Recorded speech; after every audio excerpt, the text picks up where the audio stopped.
Ini kejadiannya tadi banget. Jadi mungkin minggu ini kan kayak kita lagi minggu untuk merayakan Lebaran gitu. Jadi saya juga lagi tidak mood untuk bikin video ngoding gitu. Jadi mungkin sekalian bikinin vlog aja gitu. Jadi ini kejadiannya tadi banget. Jadi ketemu sama temen gitu, lebih tepatnya tetangga gitu. Terus dia lagi nawarin jasa. Tapi mungkin saya jelasin dulu di video ini, kita nggak lagi mau hitung-hitungan berapa sebenarnya harga untuk jasa seorang freelancer gitu, nggak ya, kita nggak lagi hitung-hitungan, tapi mungkin ini lebih ke sudut pandang pribadi dan juga ini cuman pendapat aja, dan mungkin ini nggak relate gitu sama teman-teman. Jadi kalau teman-teman nyari ilmu pastinya gitu, mungkin bisa cari referensi lain atau artikel yang akurat yang ada hitung-hitungannya berapa gitu.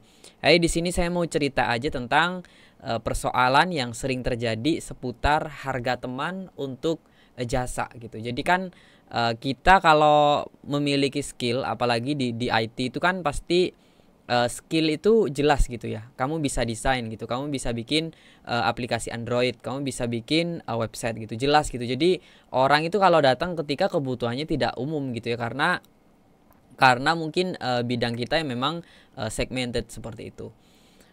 Dan sebenarnya untuk ngomongin freelancer sendiri, mungkin sebenarnya bukan kapasitas saya ya, karena dari awal itu mungkin passion saya itu bukan di negosiasi, bukan di pada kayak ketemu orang baru terus kenalan dari satu circle ke circle yang lainnya, negosiasi, dealing. Kayaknya saya bukan orientasinya ke sana. Mungkin orientasi saya masih ke tentang kayak bikin produk gitu, kemudian di tes pasarnya apakah ada yang beli atau enggak. Kalau jadi dikembangin, kalau ada yang beli dikembangin, kalau kalau nggak ada ya udah di take down, bikin yang baru. Jadi mungkin passion saya lebih ke eksperimen daripada negosiasi sama orang gitu. Jadi mungkin ini sangat perspektif sekali gitu. Jadi kalau kebetulan teman-teman ada yang relate gitu, ya mungkin kalian ada temennya gitu, atau saya ada temennya gitu. Ternyata kalian juga merasakan hal-hal seperti ini gitu. Tapi kalau saya nggak ngomong saya seorang freelancer, ya sebenarnya saya hidup dari freelancer juga. Nah, sama dengan sesuatu yang pengen saya ceritakan sekarang itu.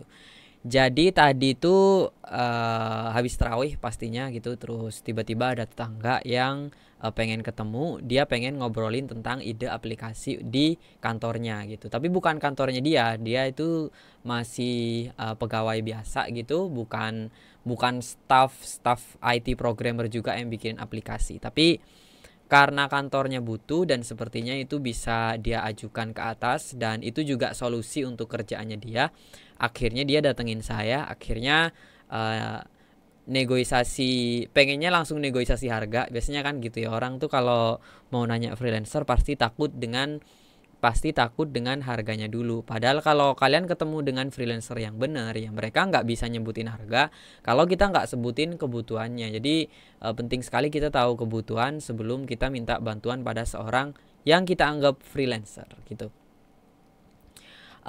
Ngomongin freelancer kan sebenarnya kita serem ya kalau kalian sering kayak apa, browsing di sosial media gitu kan, kayak banyak jasanya orang yang katanya udah DP atau udah bayar 50% atau enggak ini, terus kemudian freelancernya entah kemana gitu. Walaupun kalau diusut lebih banyak, hal-hal seperti itu terjadi biasanya kalau memang harganya memang tidak sesuai dengan keinginannya. Dia memang cari yang harga miring, makanya bermasalah. Dan cenderungnya seperti itu. Walaupun cenderungnya seperti itu, tetap saya memiliki perasaan takut. Saya takut bukan menjadi orang yang ditipu ya, tapi saya takut menjadi orang yang dianggap menipu tadi. Walaupun niatnya nggak seperti itu, pasti mungkin di belakang itu kan ada konfliknya. Jadi hal-hal seperti itu yang bikin saya kayak masih belum terlalu berminat untuk kayak terus sebagai freelancer. Tapi ternyata beberapa tahun terakhir ya saya tetap ngerjain freelance juga. Jadi itu kayak apa, enggak di situ, tapi karena ada ya udah dikerjain gitu. Nah, jadi temen-temen saya tadi mulai cerita tentang kebutuhannya. Kebutuhannya itu ternyata fokus di aplikasi Android saja. Jadi nggak ada kebutuhan yang melebar kayak bikin website untuk adminnya, website untuk diakses banyak orang di browser. Enggak, memang ternyata pada akhirnya mengerucut ke Android. Akhirnya solusi yang saya berikan adalah serverless atau menggunakan Firebase karena data tidak terlalu banyak. Dan saya juga tanya kalau data ini tidak menumpuk bisa nggak, maksudnya dihapus aja gitu. Jadi mungkin untuk awal-awal, untuk tes tahap awal kebutuhan kerjaannya dia mungkin bisa menggunakan fitur dari Firebase yang masih free gitu. Jadi nggak perlu sampai harus bayar, harus subscribe atau harus upload kartu kredit di Firebase. Mungkin nggak seperti itu. Dan saya memberikan referensi Firebase karena kebetulan di project sebelumnya saya baru menyelesaikan sebuah project freelance juga menggunakan Flutter dan full menggunakan Firebase gitu. Jadi saya bisa tahu gitu kurang lebih itu karena baru dikerjain ya, karena teknologi yang kita tahu tapi udah lama dipakai kan kadang kita nggak ngerti juga perubahannya kayak apa. Karena masih barusan saya kerjain gitu ya, akhirnya saya coba ajukan solusi tentang menggunakan Firebase. Dan karena teman saya ini non IT ya, jadi dia nggak peduli bahasa pemrograman. Jadi sepertinya akan saya kerjakan dengan Kotlin dan kebutuhannya masih di Android aja gitu. Jadi sepertinya saya nggak akan ngerjain pakai Flutter dulu gitu. Nah, sekarang ngomongin harganya, karena dari tadi kita ngomongin freelancer terus ya. Sekarang ngomongin harga gitu. Jadi saya pribadi berkarir sebagai programmer itu tepatnya pada tanggal 2000 pada tahun 2016. 2016 itu nggak menghitung belajar ya. Jadi memang baru pertama kali masuk kerja kantoran sebagai programmer itu 2016. Karena kalau menurut saya sih karir programmer itu dihitung bukan dari belajar tapi dari pertama kali kita kerja gitu. Karena di situ kita melayani orang lain. Kita belajar tentang orang ini butuh ini, kita bisa ngerjain terus kita dibayar. Itu karir gitu. Kalau menghitung dari belajar ya mungkin kembali ke pendapat masing-masing gitu. Jadi karir saya itu 2016 dan saya mulai punya produk, anggap aja kursus di Lastday itu karena saya dengan satu orang saya bisa bikin beberapa kursus. Jadi mungkin walaupun ada support after sales, saya tetap nganggep di Lastday itu kayak produk karena satu orang bisa bikin beberapa gitu. Satu orang bisa bikin beberapa. Akhirnya mindset saya pun mungkin berubah gitu ya. Maksudnya itu tidak seperti orang-orang yang eh, karena kita bisanya cuman programming, akhirnya ya kita akan hidup dari kebutuhan jasa orang lain membuat aplikasi gitu. Akhirnya dari sana kalian strict, kalian menjadi ketat gitu. Semakin kalian merasa expert gitu, akhirnya ya kalian harus dibayar lebih tinggi dari sebelumnya. Mungkin ada pendapat yang seperti itu, tapi karena saya berjalan dengan produk, walaupun waktu itu masih mulai dengan produk 1-2 kursusnya ya, dan itu pun tidak ya belum punya website, belum sosial media, masih segitu-gitu aja gitu.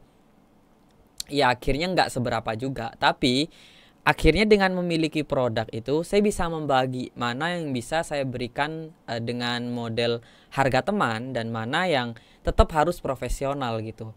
Akhirnya yang bisa saya bagi mulai saat itu adalah saya tetap berjualan, tapi sampai saat ini saya nggak bilang untuk seterusnya gitu ya.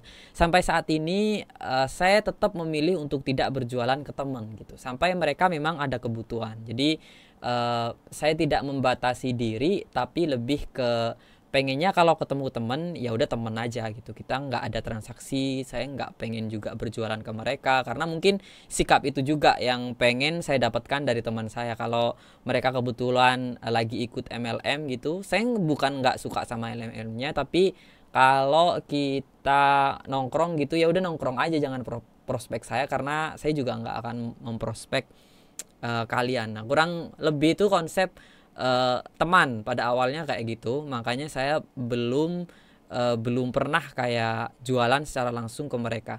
Itu tentang produk gitu, apalagi tentang jasa gitu. Jadi sampai saat ini saya belum pernah kayak nawarin jasa ke teman, atau kalau temen nanya biasanya saya nggak males jawab gitu. agak males jawab. Tapi saya punya solusinya. Maksudnya kita sebagai makhluk sosial kan nggak bisa hanya karena nggak mau harga teman terus ya udah dibiarin aja, diacuhkan aja biar mereka cari yang lain, kan nggak gitu juga. Akhirnya saya mensolusikan diri dengan cara setiap ada teman yang nanya ke saya mau belajar Android, biasanya saya minta Gmailnya langsung.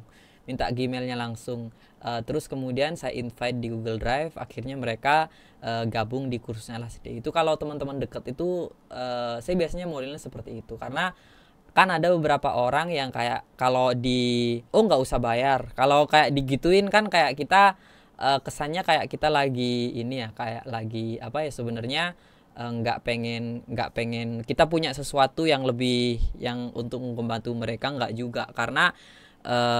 Karena kursus ya kan, proses itu sebenarnya terjadi, transaksi itu terjadi ketika orang lain mulai belajar gitu. Kita bukan jualan kue atau apa gitu ya, karena kita jualannya kursus. Jadi ya saya anggap transaksi itu terjadi ketika seseorang mulai belajar gitu, bukan ketika transfer gitu. Itulah proses seseorang kan mulai mengambil manfaat dari apa yang kita bikin gitu. Nah dari situ akhirnya saya tetap ketat tentang masalah jasa gitu. Antara saya khawatir, saya juga khawatir kayak mungkin ada rasa minder juga gitu ya. Akhirnya saya tetap belum pernah kayak mempromosikan diri saya seorang freelancer gitu. Apalagi ke teman gitu. Untuk teman yang bisa saya berikan adalah mungkin mereka kalau minta diskon mungkin saya kasih gitu, free aja saya kasih gitu untuk teman-teman yang dekat gitu.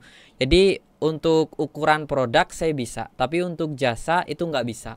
Karena untuk jasa menurut saya itu kita memberikan harga yang murah atau harga yang mahal, ngerjainnya kan tetap butuh waktu gitu, butuh belajar, terus kemudian butuh resource, apalagi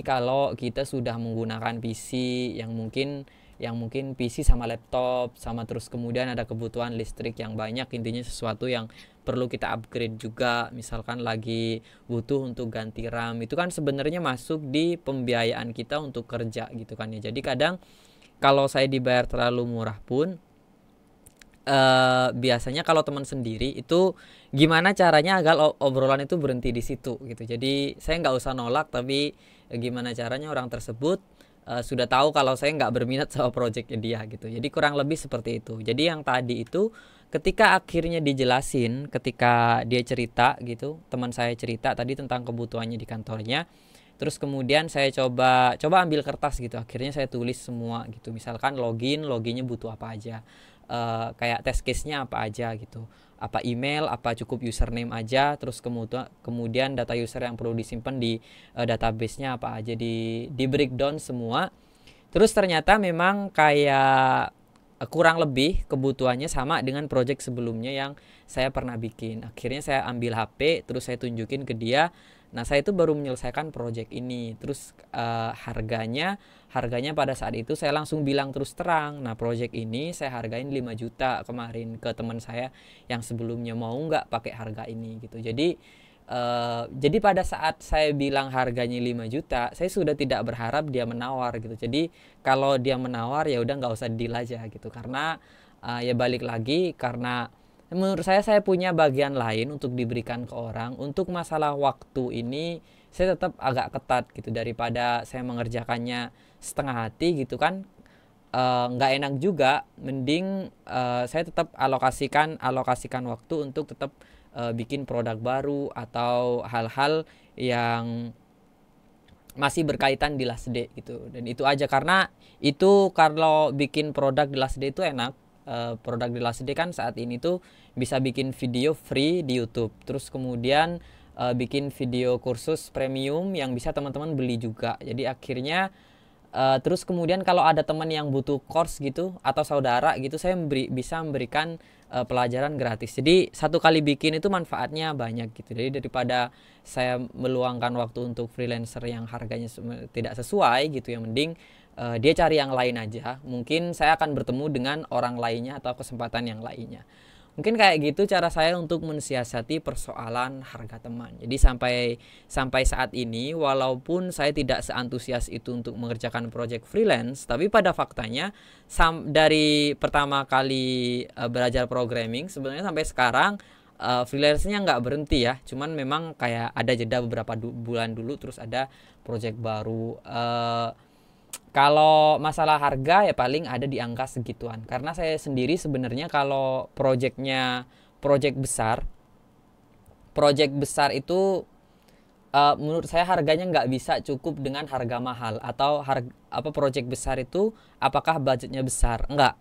Menurut saya itu tidak cukup hanya dengan harga besar, tapi harganya sangat besar karena project besar itu harus mikirin maintenance-nya, terus kontrak kita tentang maintenance. Jadi seperti itu ya. Jadi selama ini tuh kalau project besar biasanya saya lempar ke teman-teman yang biasa ngerjain web, ngerjain API gitu. Jadi kalau masih butuh Android, saya join di situ gitu. Jadi belum pernah saya membalas chat tentang kebutuhan yang besar gitu, karena project yang besar itu budgetnya tidak cukup dengan besar, tapi harus sangat besar, harus mikirin nanti jangka panjang seperti apa. Karena memperbaiki project besar itu juga PR lagi gitu ya. Kita harus mempelajari flow dari awal sampai akhirnya, terus requirement-nya apa kita menyenggol modul yang lain atau enggak gitu. Karena project besar itu seperti itu. Mungkin itu aja tentang share tips harga teman yang mungkin bukan tips gitu dari saya. Mungkin ada teman-teman yang relate juga. Itu aja video untuk kali ini. Saya Irsad dari Lasite dan semoga bermanfaat.